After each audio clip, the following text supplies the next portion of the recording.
안녕하세요. 저는 50대 아줌마예요. 저는 우리나라의 아주 전형적인 맏며느리입니다. 아무것도 모르는 20대 때 못 모르고 남편을 만나 결혼해 30년 넘게 시댁에 충성하며 바보같이 살아왔어요. 최근에 시아버지 때문에 어이없는 일이 좀 있어서 저도 모르게 잊고 있던 지난 제 결혼 생활을 생각하다 보니 어쩐지 억울한 마음에 지난 제 결혼 생활을 여러분과 함께 나눠보고자 이렇게 사연을 보냈습니다. 사실 저는 시골에서 자랐어요. 아마 저랑 비슷한 또래의 여자 중 서울이나 도시에서 살았던 분들은 조금 다를 수도 있는데요. 저는 시골도 아주 깡시골에서 살았던 터라 결혼 전에는 오빠랑 남동생 공부 뒷바라지 하느라 고등학교 졸업하자마자 동네 버스 회사에서 일했습니다. 그러다가 동생이 대학에 입학하고 나서는 대학 등록금을 벌어야 한다고 아버지께서 무작정 동네 학원에서 일하라고 해서 결혼하기 전까지 동네 학원에서 일을 했어요. 거기다가 월급이라고 버는 족족 다 아버지가 가져갔죠. 물론 저도 대학에도 가고 싶고 다른 도시에 가서 일도 해보고 싶었지만 집안 사정이 좋지 않으니 그럴 수가 없었습니다. 결혼하지 않으면 집에서 벗어날 방법이 없었어요. 그렇게 살다 보니 할 수만 있다면 시집은 꼭 도시로 가고 싶었습니다. 서울까지는 바라지도 않고 제가 살던 지역의 도시로만 나가도 좋겠다 싶었죠. 그런데 웬걸 제가 다니던 학원 원장님 아는 동생이라고 웬 남자가 학원에 놀러 왔는데요. 글쎄 그 남자가 서울 남자였어요. 대학도 나오고 군대도 제대했는데 마땅히 할 일이 없어서 제가 사는 동네에 여행을 왔다 원장님을 보러 온 거죠. 그 남자가 바로 지금의 제 남편입니다. 그때까지만 해도 저도 생각이라는 게 있어서 남자가 제대로 된 직장도 없고 언제 다시 서울로 올라갈지도 모르는 상황이다 보니 몇 개월 만나다 헤어지겠지 싶었습니다. 그런데 부부가 되려고 했는지 시내에서 데이트하다가 친정아버지에게 딱 들키고 말았어요. 워낙 친정 부모님이 보수적인 분들이라 연애를 하면 무조건 결혼해야 한다고 생각하셔서 당시에 남자친구였던 지금의 남편에게 아버지는 무조건 둘이 결혼해야 한다고 했습니다. 우리 애가 순진하고 남자라고 모르는 애라고 잠깐 가지고 놀라고 한 거면 아주 우산이야. 우리 집안이 그렇게 호락호락한 집안이 아니야. 우리의 나이가 있는데 당장 결혼할 거 아니면 당장 헤어져야지. 친정아버지는 제 나이가 있으니 지금 당장 결혼할 거 아니면 헤어지라고 으름장을 놨어요. 아니면 다른 데 시집 보낼 거라고요. 저는 아버지의 말이 마냥 창피해서 어쩔 줄 몰라 하고 있었는데 신기하게도 아버지 말이 먹혔는지 남자친구가 덥석 결혼하겠다고 하더라고요. 저도 가벼운 마음으로 만난 거 아니에요. 서울에 올라가서 부모님께 제대로 인사드리고 결혼하겠습니다. 결혼이라는 게 원래 이렇게 하는 건 줄은 몰라도 남편이랑 저랑은 만난 지 반년도 안 돼서 친정아버지의 성화에 서울에 올라왔습니다. 시댁에 결혼 허락을 받겠다고요. 지금 생각해보면 저도 신기해요. 당시에 남편이 하는 일도 없이 백수나 다름없었는데 무슨 생각으로 결혼까지 하겠다고 그 먼 서울까지 따라왔는지 몰라요. 워낙 제가 서울에 가고 싶어하는 마음이 커서 그랬는지는 몰라도 당시에는 무조건 남편과 결혼하고 싶었습니다. 그런데 문제가 하나 있었어요. 시아버지께서 저를 마음에 들어하지 않으셨다는 겁니다. 알고 보니 남편이 좀 사는 집 아들이더라고요. 시아버지께서 서울에서 꽤 유명한 식당을 운영하시는데 그 식당이 웬만한 중소기업 정도로 매출이 많다고 하더라고요. 그래서 남편은 취직도 안 하고 백수처럼 여행이나 다니고 있었던 거죠. 언제든 시아버지의 가게에서 일할 수 있으니 여유가 있었던 거예요. 시아버지는 시골뜨기인 저를 마음에 들어하지 않으셨습니다. 저를 자세히 보지도 않으시고 제가 마음에 안 든다는 티를 팍팍 내셨어요. 남편이랑 저는 시아버지의 식당으로 처음 찾아갔는데 결혼하겠다고 찾아온 아들 여자친구를 식당에 앉혀놓고 2시간 동안이나 아무 말도 하지 않으셨어요. 제 얼굴도 한번 쳐다보지 않으셨죠.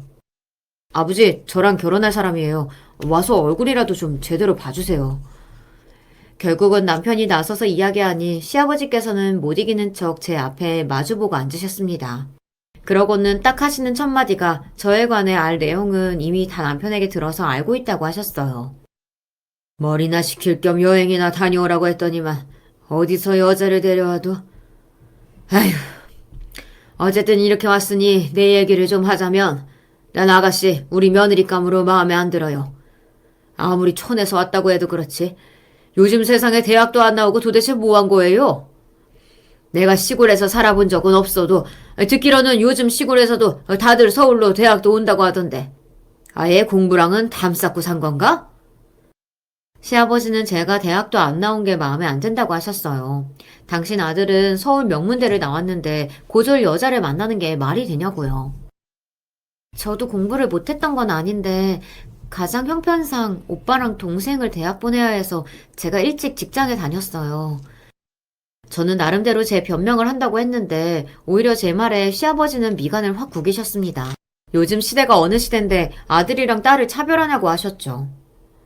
아이고, 요즘 시대에 아들, 딸 무슨 상관이라고 아들만 대학을 보내? 가르칠 것도 안 가르치고 부려만 먹다가 남의 집에 시집 보내면 그만이라는 거야, 뭐야? 시아버지는 처음 만났을 때부터 무서웠어요. 덩치도 크고 인상도 부리부리하신데 저에게 이야기할 때마다 인상을 확 구기고 까칠하게 이야기를 하시니 겁이 나서 제가 무슨 말을 못하겠더라고요. 아버지는 무슨 회사 면접 봐요? 나랑 결혼할 사람이면 내가 좋으면 그만이지. 대학이 무슨 소용이에요. 그래요. 둘이 좋다는데 그거면 됐지 뭐. 이름이 경진이라고 했나? 멀리서 오느라 고생했어요. 아유, 배고프겠다. 내가 밥 차려줄 테니까 그거 먹고 가요. 그나마 다행인 건 시어머니께서 너무 좋으신 분이었다는 거예요. 당시에 시어머니께서 주방에 계셨는데 시아버지께 모진 소리를 듣고 있던 제가 안쓰러웠는지 시아버지더러 장사나 하라고 밀쳐내시고는 저를 불러 맛있는 밥을 차려주셨어요. 저 사람이 워낙 자식들한테 애정이 커서 그런 거니까 경진 씨가 너그러운 마음으로 이해 좀 해줘요. 나중에 알게 된 사실이지만 시아버지께서 자식들에 대한 자부심이 강하시더라고요. 남편이 장남이고 아래로 동생이 둘이 있는데 남편도 학창시절 내내 공부를 잘해서 명문대를 나왔고 밑에 시동생은 약사에 시누이는 대기업에 다니더라고요. 그러다 보니 시아버지께서는 자식 부심이 강했어요. 그랬으니 며느리도 자기 아들과 엇비슷하게 똑똑한 며느리를 보고 싶으셨던 거죠. 시아버지께서 대놓고 제가 마음에 안 든다고 하셨으니 저는 결혼 허락을 받기는 힘들겠다 싶었습니다. 그런데 생각보다 결혼 허락을 금방 받기는 했어요. 대신 조건이 있었습니다. 원래는 남편이 시아버지 가게를 물려받을 생각이 없었는데 저와 결혼하게 해주면 남편이 시아버지 가게를 물려받겠다고 했어요. 거기다가 결혼과 동시에 저와 남편이 시댁에 들어와 사는 조건으로 결혼 허락을 받았습니다. 지금 생각하면 저나 남편이나 뭐가 좋아서 그렇게까지 해서 결혼을 했을까 싶지만 그때는 그렇게라도 해서 어떻게든 결혼하고 싶었어요. 저도 지긋지긋한 시골 동네를 벗어나서 서울로 오고 싶기도 했고 적성에도 안 맞는 학원에서 일하는 것보다야 시부모님이 운영하는 식당에서 일하는 게 더 나을 것 같았거든요. 더군다나 잘만 하면 식당도 장남인 남편에게 다 물려주신다는데 미래를 봤을 때 저에게 나쁠 것도 없겠다 싶었죠. 그런데 제가 순진해도 너무 순진했습니다. 시아버지에 관해 잘 알지도 못하면서 너무 덥석 같이 살겠다고 한 거예요. 결혼하고 시댁에 들어온 순간부터 제 인생은 180도 달라졌습니다. 이렇게 살 거면 차라리 그 시골 촌구석이 100배 나은지도 모르겠다 싶을 정도였죠. 주변의 다른 친구들은 결혼하면 시어머니와의 관계에서 많이들 힘들어하던데 저는 아니었어요. 오히려 시어머니와는 아무런 문제 없이 잘 지냈는데 시아버지와는 시간이 지나도 관계가 좋아지긴커녕 점점 더 나빠지기만 했습니다. 결혼하기 전부터 이미 시아버지께서 제가 마음에 들지 않는다고 말씀을 하셔서 그런지 저는 시아버지 앞에만 서면 주눅이 들고 말도 제대로 못했어요. 그나마 저도 몇 년 지지고 볶고 살다 보니 점점 나아지긴 했지만 신혼 초에는 시아버지께서 거실에 나와 계시기만 해도 긴장해서 눈도 제대로 못 마주치고 목소리도 작아졌죠. 그러다 보니 시아버지는 그런 저를 더 마땅치 않게 여기셨고요. 그네 너는 나이가 몇인데 아직도 어른들한테 제대로 말도 못하고 목소리가 다 기어 들어간다니. 누가 보면 우리 집에서 너 밥도 안 주고 굶기는 줄 알겠다. 저 나름대로는 시아버지 앞에서 말도 잘 안 나오는데도 아침에 일어나 안녕히 주무셨냐고 인사드리고 식사하시라고 말씀도 드렸는데 시아버지는 제 목소리가 작다고 안 들린다고 하시면서 이렇게 호통을 치셨어요. 시아버지께서 자꾸만 제 말투나 목소리를 가지고 꼬투리를 잡으시면서 호통을 치시니 저는 시아버지가 소리만 질러도 깜짝깜짝 놀랐어요. 그래도 저는 포기하지 않고 시아버지께 잘 보이려고 새벽 일찍 일어나 씻고 말끔한 모습으로 나와 시어머니를 도와드렸는데 시아버지의 눈에는 그것마저 밉게 보이셨는지 꼭 저를 보기만 하면 한 소리를 하셨어요. 결혼한 애가 아침부터 푼까지 바르고 입술은 또 그게 뭐야? 시뻘게 가지고. 누가 보면 고추장이라도 퍼먹은 줄 알겠다. 저 나름대로는 신경 쓰고 나온 건데 시아버지는 얼굴을 보자마자 인상을 구기시니 저는 어깨가 더 움츠러들었습니다.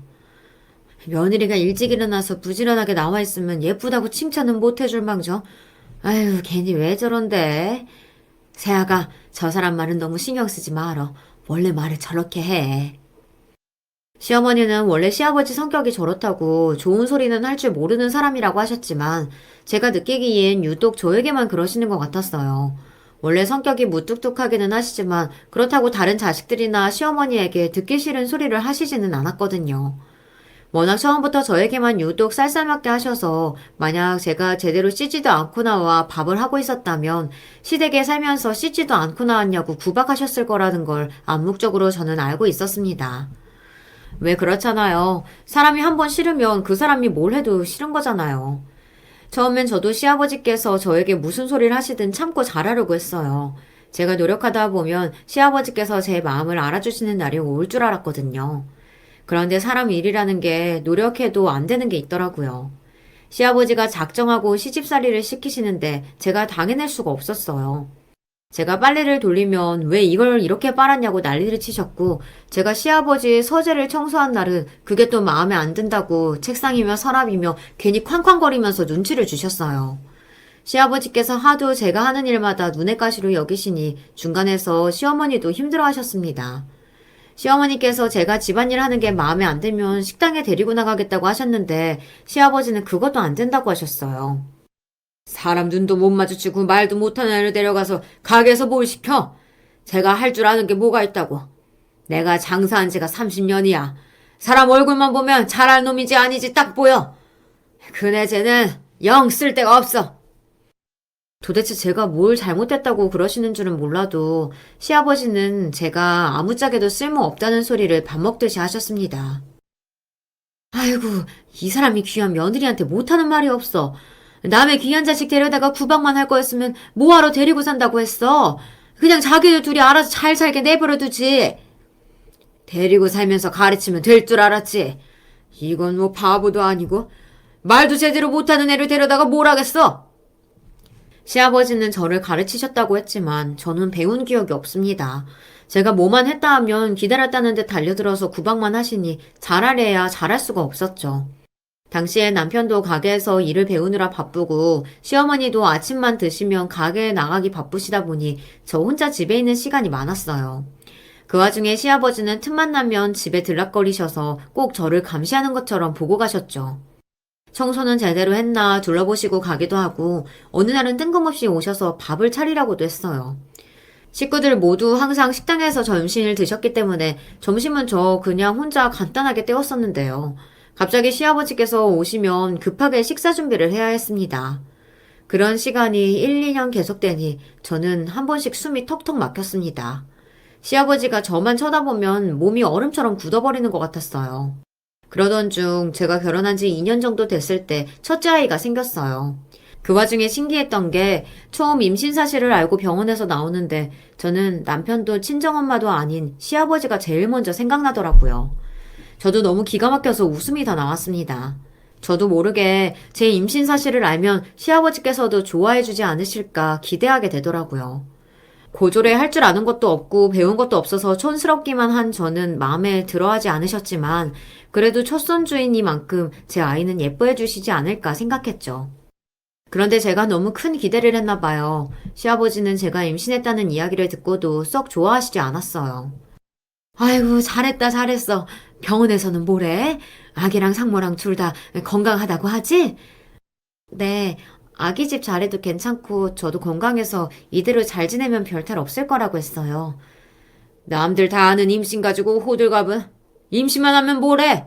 우리 집안 대를 이으려면 당연히 아들을 낳아야지. 시아버지의 말에 저는 순간 시겁했습니다. 전에 저한테 하신 이야기가 있으니 시아버지는 절대 아들이니 딸이니 가리지 않으실 줄 알았는데 그게 아니더라고요.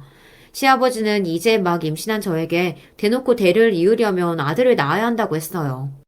이 사람은 우리가 자식이 하나도 아니고 셋이나 있는데 누가 아들을 낳든 딸을 낳든 그게 뭐가 중요해요. 건강하게만 낳으면 그만이지.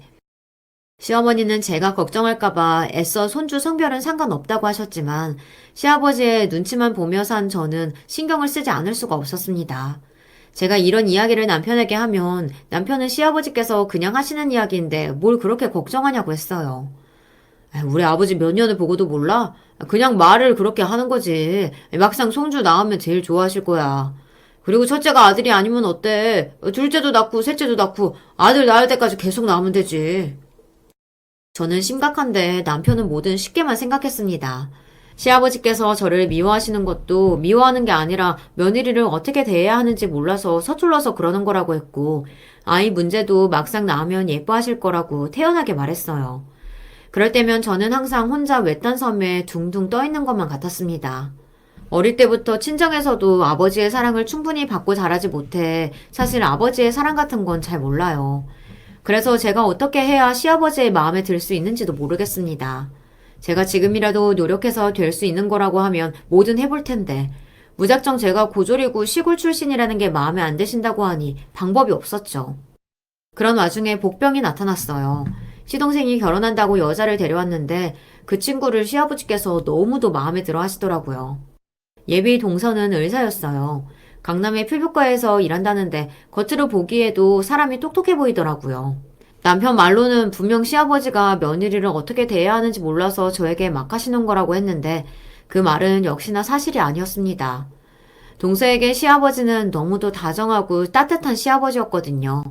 제가 결혼할 때는 결혼식이며 뭐며 조금도 관심이 없으셨는데 동서랑 시동생 결혼할 때는 결혼식장부터 신혼집까지 모두 다 본인이 시동생이랑 같이 다니시면서 준비를 도와주시더라고요. 더군다나 더 기가 막혔던 건 결혼하고 곧바로 시아버지께서 동서에게 병원을 차려주셨다는 거예요. 시아버지 생신날이었는데 동서가 약속 시간보다 1시간이나 늦게 왔어요. 어머님, 아버님, 죄송해요. 퇴근하려고 하는데 원장님이 자기 환자 좀 봐달라고 부탁을 하셔서 거절하고 올 수가 없었어요. 아이고, 일 바쁘면 그럴 수도 있지 뭐. 일하고 오느라 배고프겠다. 얼른 밥부터 먹자. 만약 제가 약속을 1시간이나 늦었다면 시아버지는 기다려주지도 않으셨을 거예요.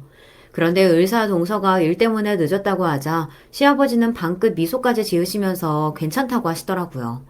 저는 3년 넘게 시아버지와 함께 살면서도 한 번도 본 적 없는 미소였어요. 힘들게 공부해서 의사까지 됐는데 남의 밑에서 일한다는 게 쉬운 일이 아니지? 주변에서 들으니까 피부과는 다들 개인 병원 많이 차린다는데 우리 며느리는 언제쯤 개원할 생각이야? 저야 지금이라도 당장 개원하고 싶죠. 근데 제가 아직 그럴 경제력이 없어서요. 혹시 아버님이 능력 되시면 저 병원 좀 차려주실래요? 내가 우리 며느리 병원 정도는 당연히 차려줄 수 있지. 동서와 시아버지의 대화에 저는 표정 관리가 되질 않았습니다. 동서가 스스럼 없이 시아버지에게 애교를 피우는 것도 신기하고 그걸 온전히 다 받아주시는 시아버지도 너무 신기했거든요. 그리고 더 짜증이 났던 건 동서였습니다. 아무래도 시아버지께서 저를 함부로 대하시니 동서도 저를 만만하게 생각했어요. 형님, 제가 소갈비찜 먹고 싶다고 분명히 이야기했는데 또 돼지갈비로 하셨어요?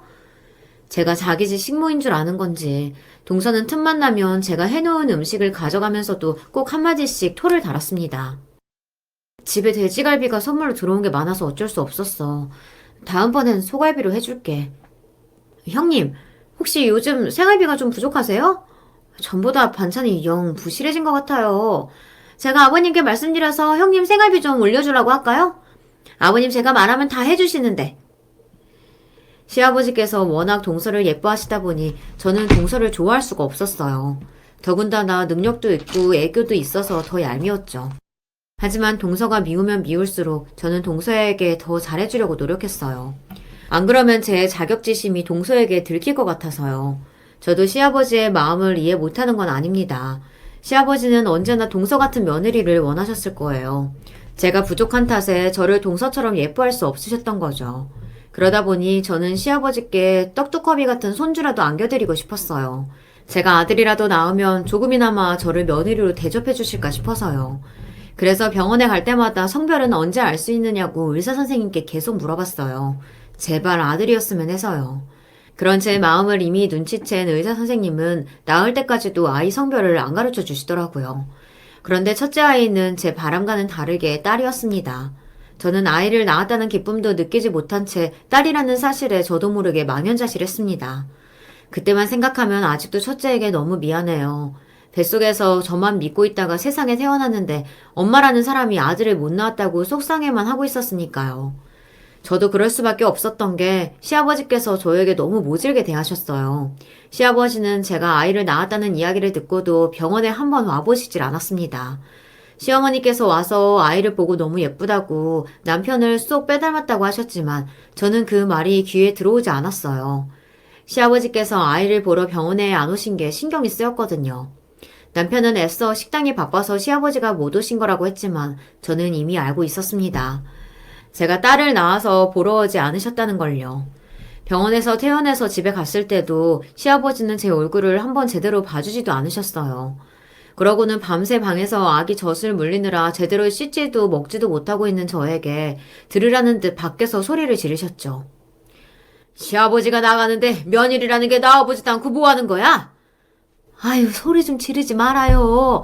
새벽 내내 애기 앉아서 울고 보채서 한숨도 못 잤을 거예요.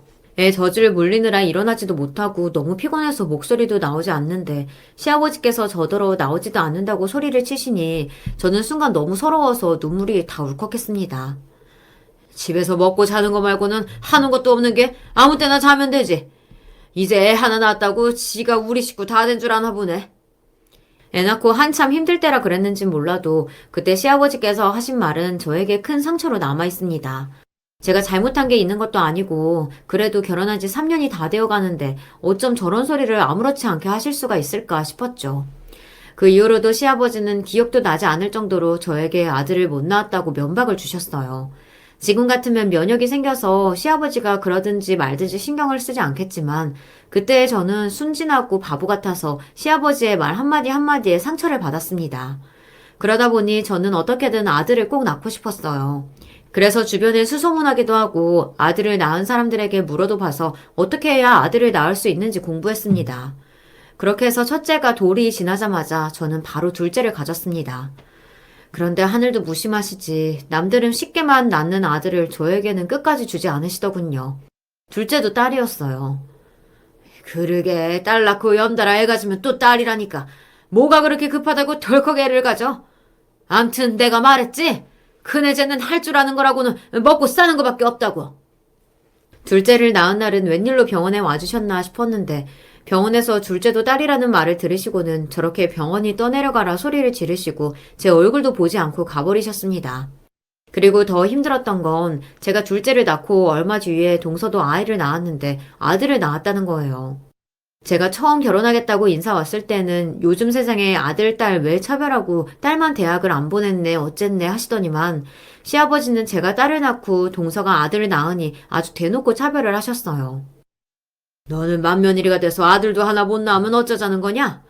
아이고 내가 죽었어도 우리 조상님 볼 낯이 없다 낯이 없어. 첫째를 낳았을 때는 그나마 첫째라 둘째 아들 낳으면 된다고 하셨지만 둘째까지 딸이 나오니 시아버지는 이제 막 출산을 한 저를 앞에 두고 모진 말을 하셨어요. 더군다나 이제 막 결혼한 동서가 아들을 낳았으니 더 비교를 당했죠. 심지어 애들까지 비교하고 차별하셨어요.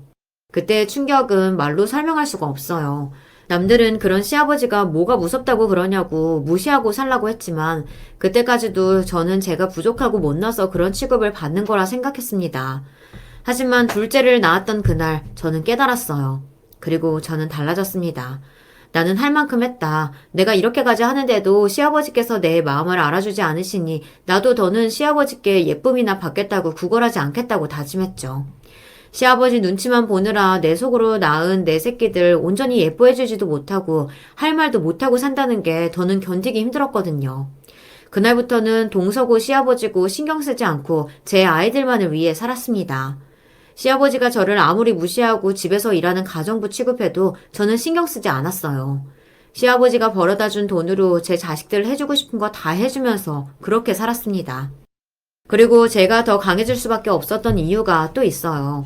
제가 너무도 믿고 의지했던 시어머니께서 갑자기 돌아가셨거든요. 정말 예고도 없이 갑자기 제 곁을 떠나셨어요. 새벽에 혼자 차를 몰고 시장에 장을 보고 오시다가 사고가 나서 그 자리에서 돌아가셨습니다. 그때의 슬픔은 말로 다 할 수가 없어요. 차라리 몸 어디에 문제가 생겨서 아프셨던 거면 제가 하루 종일 곁에서 간호라도 해드렸을 텐데 인사 한마디 하지 못하고 허망하게 가버리셨다는 게 저를 비롯한 가족들에게 큰 충격이었습니다. 시어머니께서 돌아가신 이후 많은 게 변했지만 가장 크게 변한 건 시아버지셨습니다. 시아버지도 많이 힘들어하셨어요. 가게 일이고 집안일이고 시어머니의 빈자리가 너무나도 컸거든요. 그래서인지 시아버지께서 그 전처럼 소리를 지르신다거나 화를 내시는 일이 거의 없었어요. 저에게도 그 전처럼 싫은 소리를 한다거나 구박하는 일이 거의 없었습니다. 저는 그런 시아버지가 어쩐지 안쓰럽게도 보였는데 하지만 티를 내지 않았어요. 이제와 그러신다고 지난날 저에게 함부로 대하신 게 없어지는 건 아니니까요. 그리고 사람이라는 게 그렇게 쉽게 변하는 게 아니잖아요. 시아버지는 그 이후로도 저를 못살게 구는 일이 종종 있었습니다. 애들이 커가면서 동선의 조카보다 제 아이들이 공부는 좀 더 잘했어요. 특히나 우리 첫째가 유난히 공부를 잘해서 미국에 있는 대학에 떡하니 합격했습니다. 그때 기쁨은 말로는 다 못해요. 제가 시아버지께 하도 고졸이라고 무시를 당해서 제 아이들만은 저보다 훨씬 더 훌륭하게 키우고 싶었거든요. 그런데 그 와중에 시아버지가 초를 쳤어요.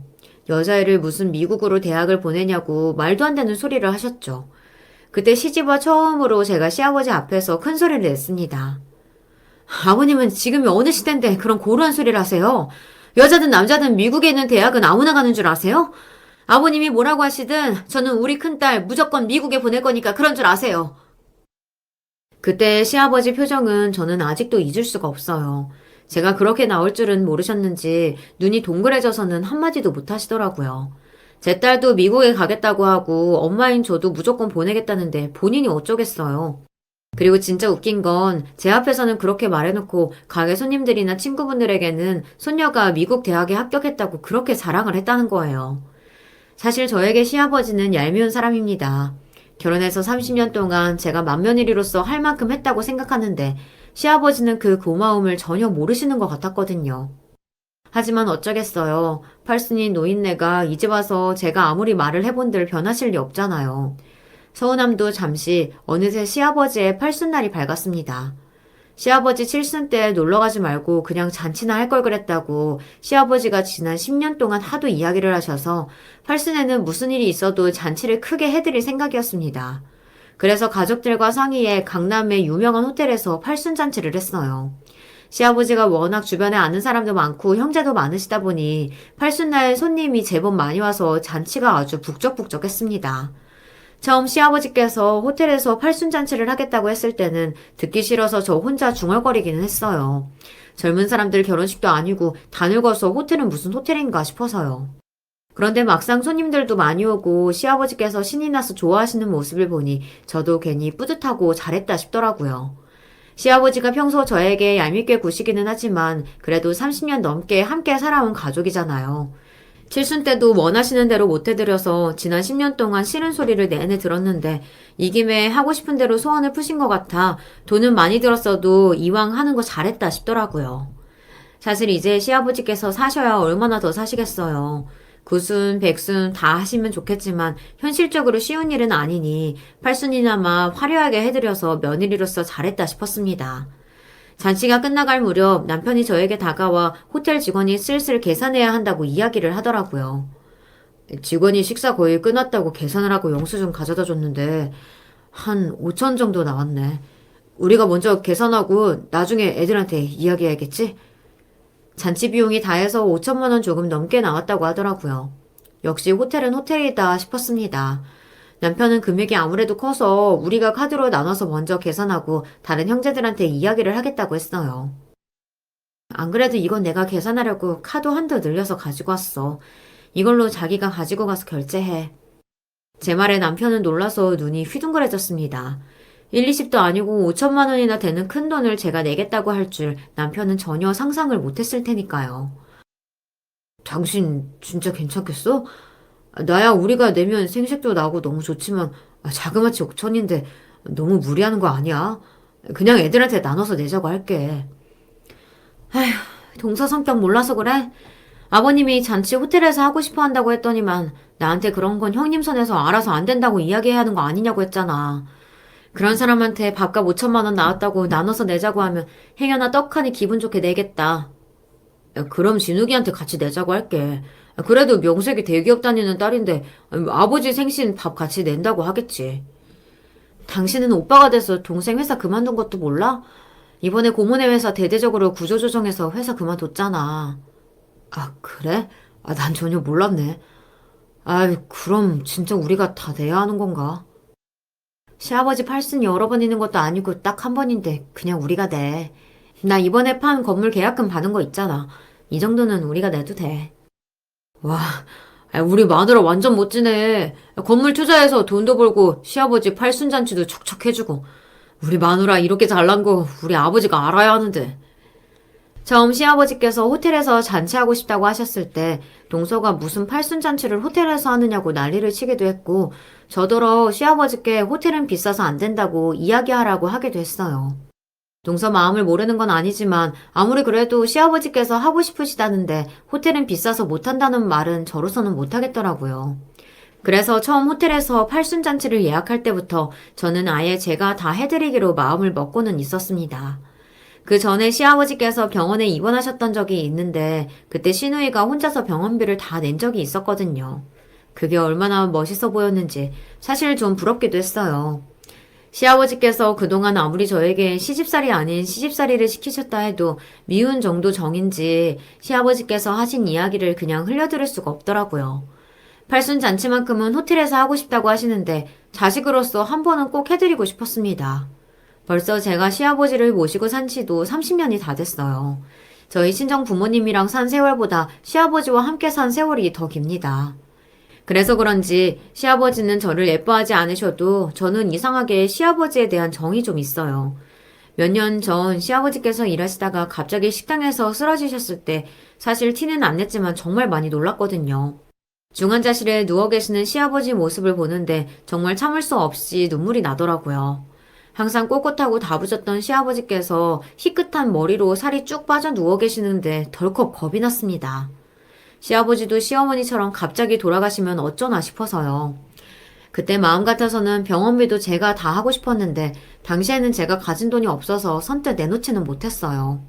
시아버지께서 돈이 없어서 병원비를 못 내시는 건 아니었지만 그래도 자식된 도리로 뭐든 해드리고 싶었거든요.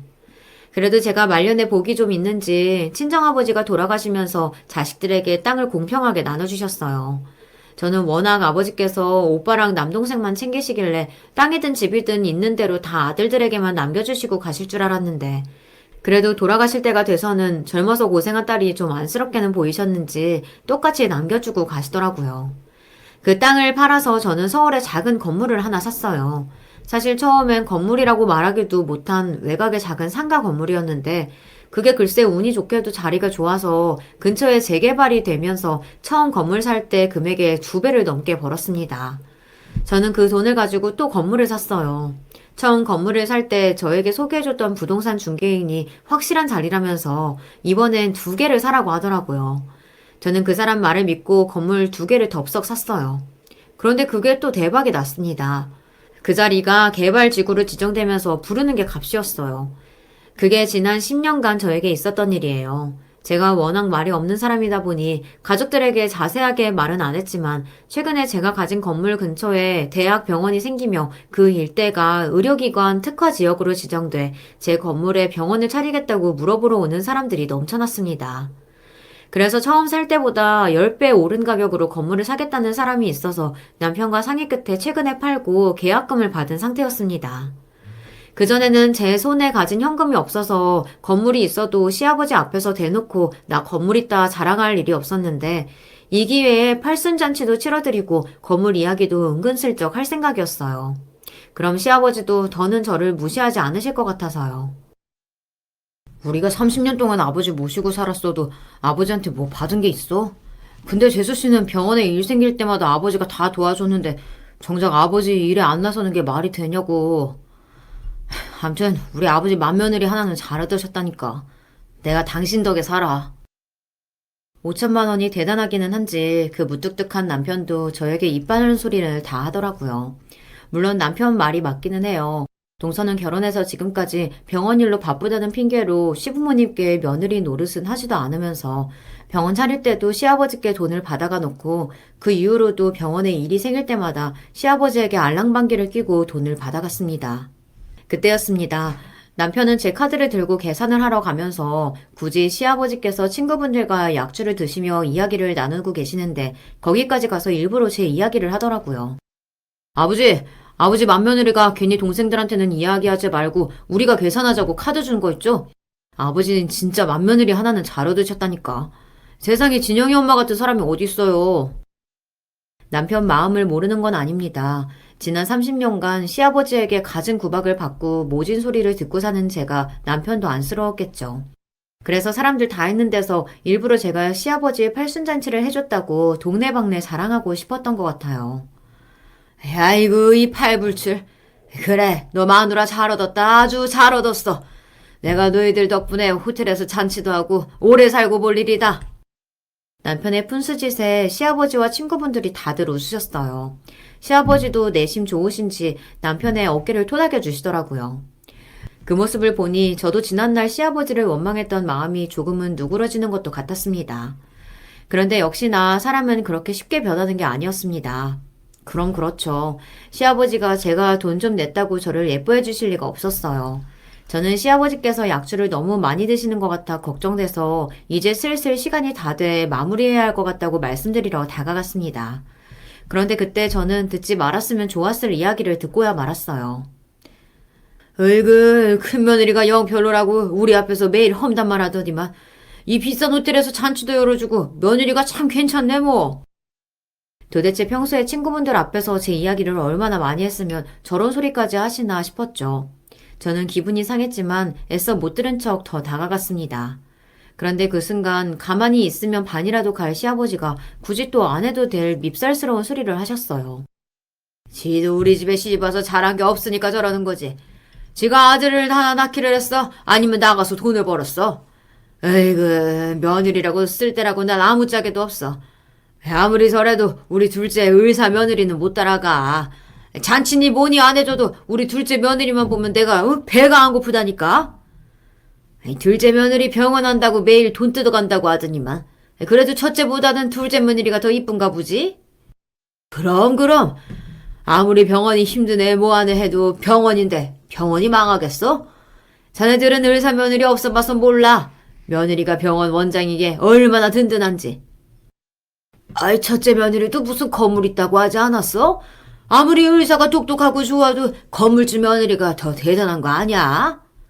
에이 그거 다 오래되고 낡아서 제값이나 다 받나 몰라. 걔가 배운 게 없는데 부동산 투자나 뭐 제대로 했겠어? 난 큰애 걔한테 기대도 안 해. 저는 순간 가슴이 철렁 내려앉다 못해 갈갈이 찢어지는 느낌이 들었습니다. 저도 시아버지를 좋아하지는 않았지만 어디 가서 시아버지가 싫다 밉다 그런 소리는 해본 적이 없어요. 그래봤자 가족인데 다 제 얼굴에 침 뱉는 거나 다름없으니까요. 저는 생각하면 생각할수록 너무 서러워서 금방이라도 눈물을 쏟을 것 같았어요. 내가 무슨 생각으로 저런 영감탱이 잔치를 해준다고 했나 후회됐습니다. 저는 이대로는 안 되겠다 싶어 곧바로 남편에게 달려갔습니다. 그리고 조금 전 제가 들은 이야기를 남편에게 그대로 하고 도저히 억울해서 계산 못하겠다고 했어요. 내가 웬만하면 그냥 계산하려고 했는데 도저히 안 되겠어. 저런 소리까지 들어놓고 5천만 원 계산하는 건 바보지, 바보야. 나 계산 못하니까 당신이 가서 동생들한테 계산하라고 해. 아, 여보, 아무리 그래도 이제 와서 애들한테 어떻게 계산을 하라고 해. 몰라. 난 안 할 거니까 당신이 하든 동생들한테 이야기를 하든 알아서 해. 난 죽어도 계산 못해. 저는 시아버지가 밉살 맞으니 남편까지도 얄미워서 얼굴도 보기 싫더군요. 제가 지난 30년을 어떻게 살았는데 시아버지가 남들 앞에서 저렇게까지 말을 할 수 있나 싶었죠. 저는 그대로 남편의 손에 쥐어져 있던 카드를 빼앗아 계산실을 나와버렸습니다. 그런데 그때였어요. 보는 것만으로도 기가 막히고 코가 막히는 광경을 제 두 눈으로 보게 됐습니다. 아니 글쎄 연회장 앞에서 동서가 웬 여자들한테 머리를 쥐어뜯기고 있더라고요. 오호라 당신 이 원장 맞지? 병원이고 핸드폰이고 전화해도 안 받더니만 호텔에서 기어나와? 당신 우리 얼굴 어떻게 할 거야? 어떻게 할 거냐고? 뭐 하시는 거예요? 이거 놔요. 이거 놓고 이야기하시라고요. 이거 놓으면 또 도망가려고? 너 내가 다 알아보고 왔어. 다른 병원 가서 검사했더니 이거 다 중국에서 밀수해온 필러 같다고 당장 신고하라고 하더라. 그래서 내가 지금 식약처까지 갔다 오는 길이야. 너 우리가 다시는 의사생활 못하게 가운 벗길 거니까 그런 줄 알아. 이 사기꾼이야나. 어머어머, 이 아줌마들이 무슨 소리라는 거야? 증거 있어? 내가 중국에서 밀수한 필러 썼다는 증거가 있냐고. 동서는 여자들한테 머리채를 잡힌 채 버둥거리면서도 호텔이 떠내려가라 소리를 질렀어요. 이 멍청한 년, 뭐 이런 게 의사라고? 네가 내 얼굴에 넣은 필러가 그 증거지. 뭐가 더 필요해? 이 사기꾼 같은 년이 잘못했으면 사과를 해야지. 어디서 큰 소리야? 네가 아직 덜 맞았지? 동서는 도대체 무슨 짓을 하고 다녔는지, 동선의 병원에서 의료사고를 당했다는 여자들이 어떻게 알았는지 호텔까지 찾아와 행패를 부렸어요. 얼굴이 빵빵하게 부은 여자 둘이 동서 머리채를 잡고 여기저기 발로 차는데 그 꼴이 얼마나 기가 막힌지 저는 아주 배꼽을 잡았다니까요. 거기다가 더 재밌는 건 그 모습을 시아버지와 시아버지 친구들이 그대로 다 보고 있었다는 겁니다. 헐시구, 자네가 제일 예뻐하는 둘째 며느리 병원은 절대 안 망한다더니 곧 망하겠는데? 이런, 도대체 일을 어떻게 했길래 잔칫날 저런 여자들이 여기까지 오게 만들어? 둘째 너, 마누라 관리는 어떻게 하는 거냐? 다들 뭐 하고 있어? 빨리 가게 가서 차 시동이나 걸어. 둘째 의사며느리가 최고라고 하시던 시아버지는 결국 여자들에게 머리채를 잡힌 채 맞고 있는 동서를 보며 한참을 혀를 차더니 괜히 시동생에게 소리를 지르고는 도망치듯 호텔을 빠져나갔습니다. 아유, 이게 뭔 일이래. 아유, 어떡해. 이런 상황인데 애들이 밥값 내겠다고 하겠어? 됐어. 재밌는 구경도 했겠다. 동서도 곧 망하게 생겼는데 그깟 5천이야. 내가 내지 뭐. 저는 그날 꽉 막혔던 체증이 싹 내려가는 것만 같은 기분에 속 시원하게 제가 호텔 밥값을 결제했습니다. 시아버지께서 저보다 예뻐라 하시던 동서가 망하는 꼴을 봐서 그런지 돈은 하나도 안 아까웠습니다. 그날 이후 시아버지는 일절 동서 이야기는 꺼내시지도 않고 언급조차 안 하세요. 더군다나 시동생이 와서 동서 병원이 소송이 걸려서 망하게 생겼다고 소송비 좀 도와달라고 했는데도 모르는 척을 하시더라니까요. 지금까지 병원한 게 몇 년인데 그깟 변호사비도 없어서 빌리러 와. 어이구, 한심해서 원. 네 형수 좀 봐라. 자식 농사 잘 지어서 딸내미 외국에 보내놓고 재테크도 잘해서 건물까지 있잖아. 옛말에 형만한 아우 없다더니 어째 저렇게 여자 보는 눈이 없을까? 에휴. 저는 주방에서 설거지를 하고 있다가 시아버지의 말씀에 기가 차서 웃음이 다 나왔습니다.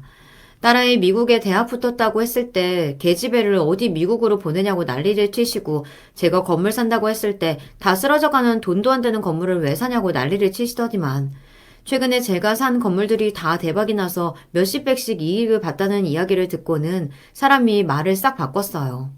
이제는 세상에 저만한 며느리가 없다고요. 그 모습이 가소롭고 밉살스럽기야 하지만 어쩌겠어요. 지금까지 30년을 보고 살았으니 앞으로도 그러려니 해야죠. 그래도 다행인 건 팔순잔치 이후에 시아버지께서 확실히 좀 달라지셨다는 겁니다. 그전에는 제가 아무리 잘해도 지나가는 말로라도 칭찬 한마디 해준 적이 없으신데 지금은 별거 아닌 일에도 칭찬을 다 해주세요. 거기다가 더 놀라운 건 제 걱정까지 해주시고요. 아이고, 힘들게 뭘 또 하고 있어. 애미, 너도 이제 나이 있는데 주말에 한 끼 정도는 시켜 먹든지 나가서 먹자. 내가 다 사줄게. 시장에서 반찬 하나만 사와도 난리를 치시던 분이 이제 나이가 들기는 하셨는지 요즘은 저 힘들까봐 배달을 시키든지 외식을 하자는 말까지 하세요. 지난 30년 동안 시아버지와 지지고 볶고 울고 불고 사니 못 사니 하면서 살기는 했습니다. 남들 말로는 원래 며느리 사랑은 시아버지라는데 저는 그런 거 전혀 모르고 살았어요. 그런데 말년에 이게 무슨 일인지 요즘은 시아버지와 사는 것도 꽤 살만합니다. 워낙 자기 멋대로이신 분이라 저러다가도 또 언제 어떻게 변할지는 모르겠지만 지금은 그냥 즐겨볼랍니다.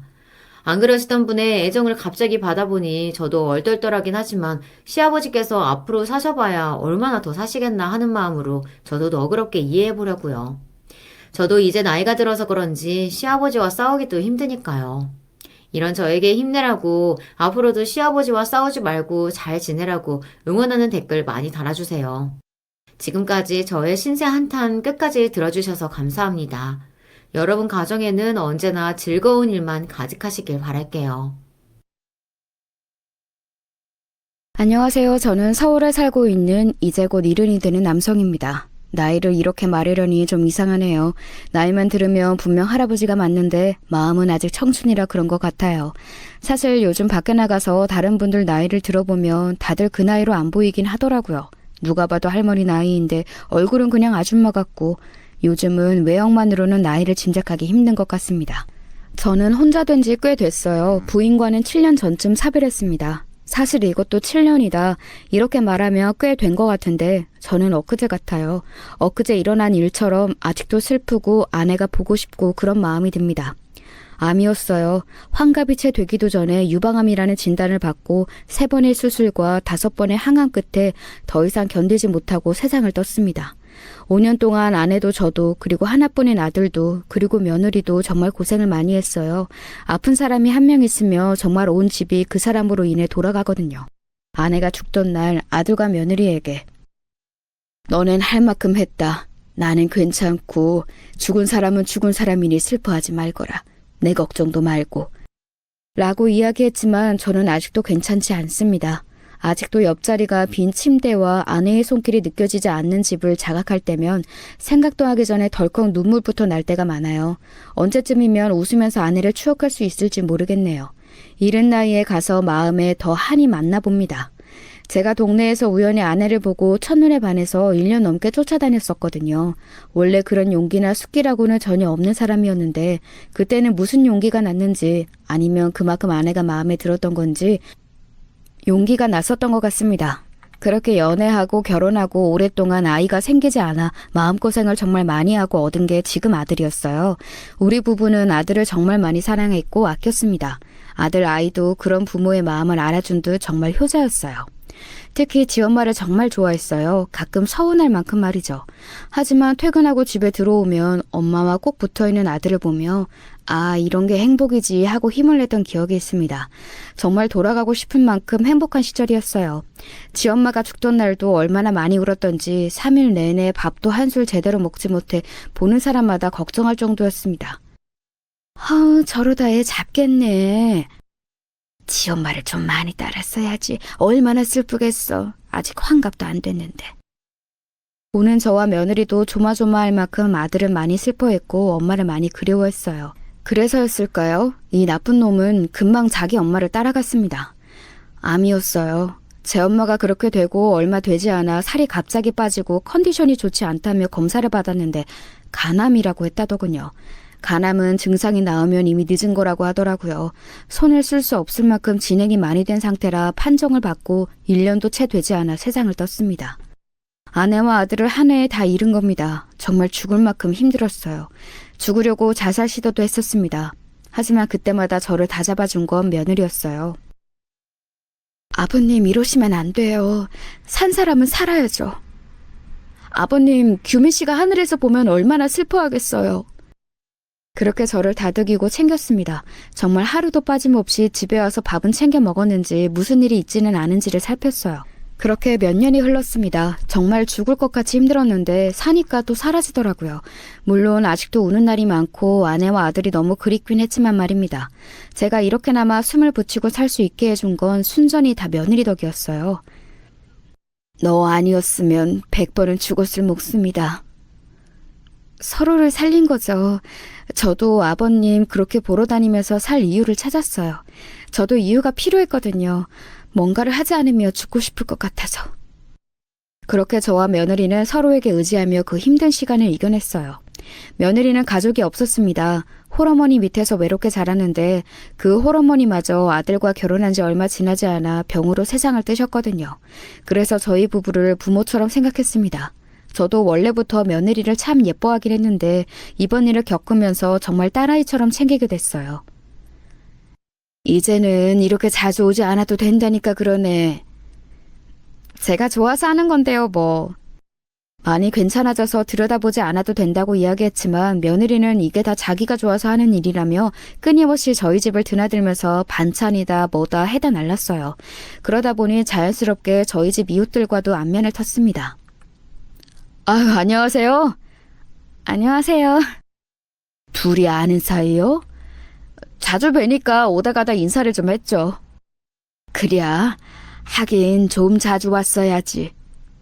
어르신이 복이 많으세요. 저는 처음에 따님분인가 했다니까요. 그렇지. 내가 정말 며느리 하나는 기똥차게 봤어. 옆집 총각도 며느리와 안면이 있는지 인사를 하더군요. 어느 날 며느리가 그러더군요. 제가 음식을 잘하잖아요. 봉사활동을 좀 하러 다닐까 싶어요. 오다 가다 이야기를 들었는데 매주 요 앞에서 노숙자분들을 점심 드리는 봉사를 하는데 생각 있으면 같이 하자고 하더라고요. 누가? 옆집 총각분이요. 언제 그렇게 친해졌나 싶었지만 별 생각하지 않았어요. 조금 섭섭하긴 해도 며느리가 언제까지 저렇게 혼자 살 수만은 없는 노릇이잖아요. 저 아이는 무슨 죄가 있어서 다 노인네를 평생 수발해야 하나 싶기도 했고요. 그래, 옆집 총각도 참 기특하네, 젊은 사람이. 그러니까요.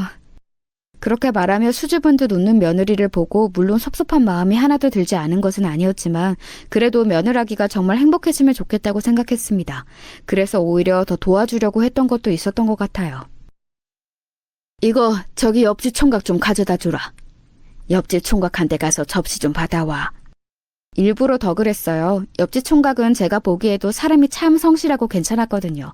저 같은 노인네에게도 매번 인사를 깍듯하게 했고 지나가다 쓰레기가 보이면 주워서 주머니에 넣는 모습을 본 적도 있었습니다.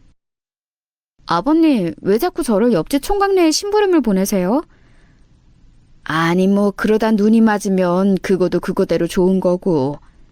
한 번은 며느리가 묻길래 그렇게 대답해 준 적이 있어요. 며느라기는 아니라며 손사래를 쳤지만 얼마 지나지 않아 두 사람은 연애하는 듯 보였습니다. 그 장씨 며느리랑 그 옆집 총각이랑 자주 붙어 다니더만. 알어. 언제까지 이 노인의 뒷바라지 한다고 저 젊은 청춘을 다 바칠 수는 없잖아. 우리 애 그렇게 된 지가 언젠데 쟤도 새 사람도 만나고 해야지. 그거야 그렇지만 안 섭섭하겠어? 섭섭해도 어째 잡아둘 수는 없잖아. 제가 그렇게 말하니 다들 고개를 끄덕이더군요. 그리고 얼마 지나지 않아 며느리가 상당히 걱정스럽고 곤란한 얼굴로 할 말이 있다는 듯 제게 말을 걸어왔습니다. 단번에 알 수 있었어요. 옆집 총각과의 사이를 저에게 이야기하려 한다는 것을 말입니다. 저기 아버님. 그래. 저기 그게 사실은 다 아니까 그렇게 말하기 힘들어할 거 없다. 네? 옆집 총각이랑 좋은 감정으로 만나고 있다는 말 하려고 하는 거 아니냐? 아니 그걸 어떻게... 이 나이까지 살다 보면 눈치만 늘어. 그리고 나한테 이야기하는 걸 뭘 그렇게 눈치를 보냐? 죄송해서요. 규민이 간 지가 언젠데 그럼 언제까지 다 늙은 시아버지 수발이나 들면서 평생 살려고 했냐? 아이고 그런 소리 하지도 마라. 나 천벌 받는다. 그래도 규민 씨한테도 미안하고. 규민이는 너 그러고 사는 걸 더 원하지 않을 게다. 내가 아는 우리 아들은 그래. 그니까 나나 규민이한테 미안해하지 말고 너는 네 인생 살아. 나는 이제 네가 들여다보지 않아도 괜찮을 만큼 좋아졌으니까. 일부러 조금 더 모진 말투로 이야기했어요. 하지만 며느라기는 그런데도 제가 신경이 쓰였던 모양이더라고요. 그래도 아버님한테 오고하는 건 그 전이랑 달라지는 건 없을 거예요. 아이고 그러다 새 사람한테 밉보이면 어쩌려고. 그런 사람이면 저도 싫어요. 그리고 아버님은 저한테 시아버지 아니고 진짜 아버지세요. 고마워서 눈물이 날 것 같더군요. 그리고 며느리는 실제로 그 말을 지켰습니다. 그 전과 다르지 않게 집에 왔고 저를 들여다봤어요. 며칠에 한 번은 와서 말동무도 해주며 한참을 있다 갔고요. 주변에서 그런 며느리가 어디 있냐며 혀를 내두를 만큼 정말 좋은 아이였습니다. 옆집 총각도 그런 며느리가 정말 괜찮고 신경 쓰이지 않는 듯 여전히 저에게 깍듯했어요. 어느 날은 어르신 바둑 둘 줄 아세요? 왜? 나랑 바둑 떠주게? 요즘 바둑 두는 사람 없잖아요. 둘 줄 아시면 저 좀 상대해달라고 부탁드리려고요. 참 요즘 총각 같지 않게 삭삭하고 좋은 청년이었어요. 그래서 며느라기가 저 총각이랑 잘 됐으면 좋겠다고 진심으로 그렇게 생각했었습니다. 그러던 어느 날이었어요.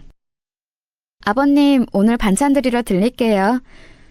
그렇게 연락이 와서 밖에 있다가 부랴부랴 집으로 들어가는 길이었습니다. 제가 마침 할 말도 있었고 말이죠.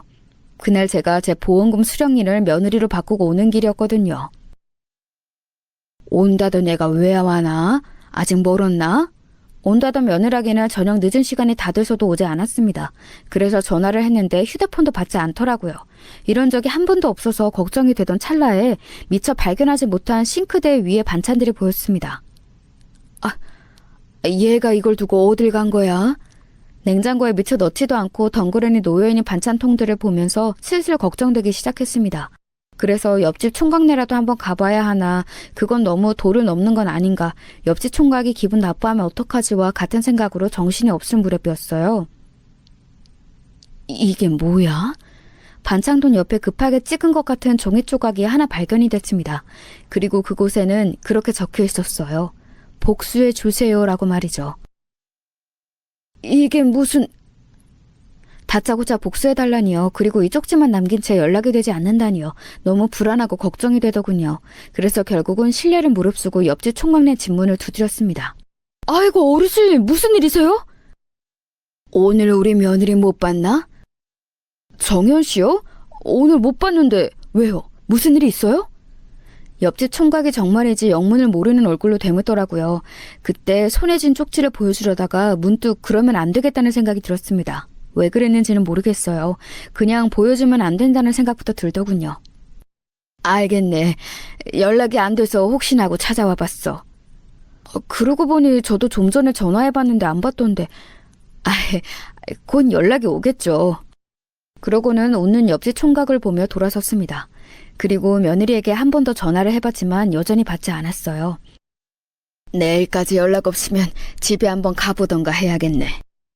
혼자 그렇게 생각하며 중얼거렸어요. 그리고는 잠이 들었습니다. 아침에 잠에서 깬 건 맞춰둔 알림 때문이 아니었어요. 어르신! 어르신! 저희 집 문을 두드리며 다급히 저를 부르는 옆집 총각의 목소리에 잠이 깼습니다. 그리고 그 소리를 듣는 순간 알 수 있었어요. 아, 며느라기에게 무슨 일이 생겼구나 하는 것을 말입니다. 예상은 적중했어요. 며느리는 동네 뒷산에서 사체로 발견됐다고 하더군요. 노숙자들에게 밥을 나눠주는 봉사활동을 하던 자리에서 말입니다. 차 안에서 연탄을 피웠다고요. 지나가던 사람이 보고는 신고했고 마지막으로 통화를 한 사람이 옆집 총각이었어서 경찰이 거기를 연락을 했다고 말이죠. 어떻게 이런 일이... 그 이야기를 듣자마자 주저앉았습니다. 그리고는 먼저는 하늘이 정말 원망스러웠어요. 제 아내도 아들도 뺏어가다 못해 딸 같은 며느리까지 데려가다니, 겨우 하나 의지하고 있는 사람마저 데려가다니 정말 하늘이 원망스럽더군요. 그리고 그 다음으로는 그 쪽지가 생각이 났습니다. 복수해달라던 쪽지 말이에요. 그래서 경찰서로 달려가 그 쪽지를 건넸어요. 이게 며느리분이 쓴 게 맞나요? 네, 그 아이의 글씨체가 분명해요. 이게 어디에 있었는지, 그리고 그날 마지막으로 연락한 게 언제인지, 옆집 총각과는 어떤 사이인지 등을 진술했습니다. 경찰도 그 쪽지와 제 진술을 듣고서는 제일 먼저 그 옆집 총각을 의심하는 것 같았어요. 무슨 일이 있었길래 복수해달라고 한 건지, 경찰서를 나와서 집으로 가는 내내 그 생각에서 벗어날 수 없었습니다. 그리고 집에 도착해 들어가려고 하는데 급하게 집을 나왔는지 현관문이 살짝 열려있는 옆집 총각 집을 봤어요. 그리고는 저도 모르게 안으로 들어갔습니다. 아무도 없는 집은 고요하기 그지 없었어요. 그리고 뭐가 이렇게 아무것도 없어. 정말이지 뭐가 이렇게 쾌한가 싶을 만큼 가구고 살림살이고 아무것도 없더군요. 그래서 살펴볼 것도 없었습니다. 딱히 누군가와 싸워서 가구 같은 것들에 넘어진 흔적이라든지 그런 것도 없었어요.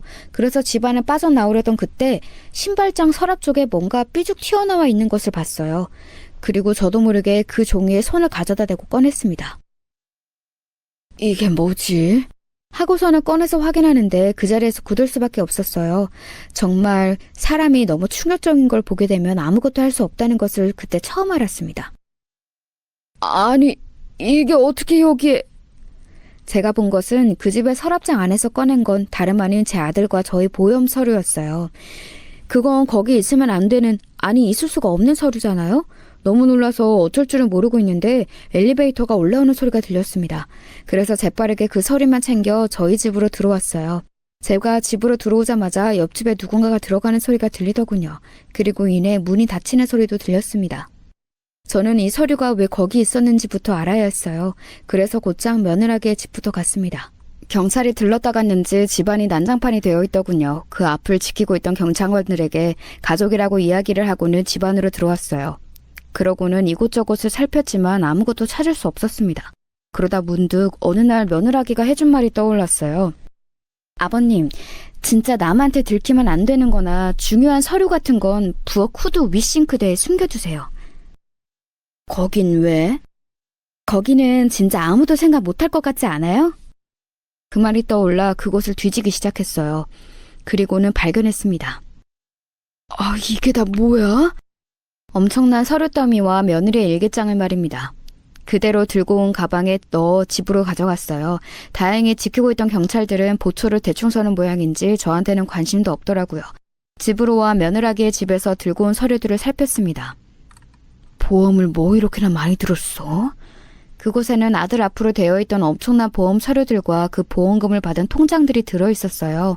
한참을 멀뚱히 그 보험 서류들을 보고 있으니 정신이 다 아득해지더군요. 정신을 차리기 위해 제 뺨을 스스로 한 대 때리고서는 며느리의 일기장을 펼쳤습니다.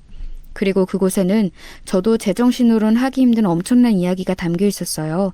지금부터 그 이야기를 해드리겠습니다.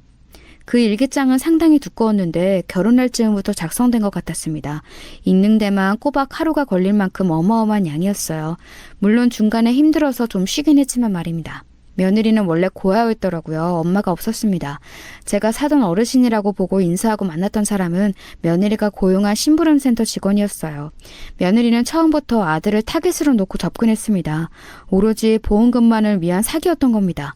저와 아들 아내는 그것도 모르고 저런 며느리를 어디서 데려왔냐며 칭찬에 칭찬을 아끼지 않았었는데 말이죠.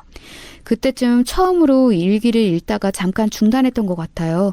너무 충격적이기도 했지만 이런 며느리를 위해서 뭔가를 더 해야 하나 하는 마음이 들기도 했었거든요. 하지만 저에게 복수를 해달라는 걸 봐서는 뭔가 더 있다는 생각에 다시 일기장을 펼쳤습니다. 그리고 옆집 그 총각과는 우리 아이가 살았을 때부터 불륜관계였습니다. 저희 집에 자주 드나들면서 서로 안면을 익힌 지는 이미 오래전이고 상당히 오래된 사이였더군요. 아들 아이가 죽고 나서도 저희 집에 그렇게 자주 드나든 것도 다 옆집 총각을 만나기 위해서였고 말이죠. 아들은 그런 두 사람의 관계를 알아챈 것 같더군요. 일기장에 이렇게 적혀 있었거든요. 남편이 오늘 그 사람과 내 관계를 다 알아버렸다. 어떻게 알았는지는 모르겠지만 시어머니가 투병 중이시니 일단은 조용히 넘어가자고 한 번은 용서해 줄 테니 정리하라고 나에게 울며 말했다. 나는 그럴 생각이 전혀 없었지만 일단 남편에게는 그러겠다고 대답했다. 그런데 어떻게 안 건지 도통 알 수가 없다. 흔적이나 증거를 남긴 적이 없는데.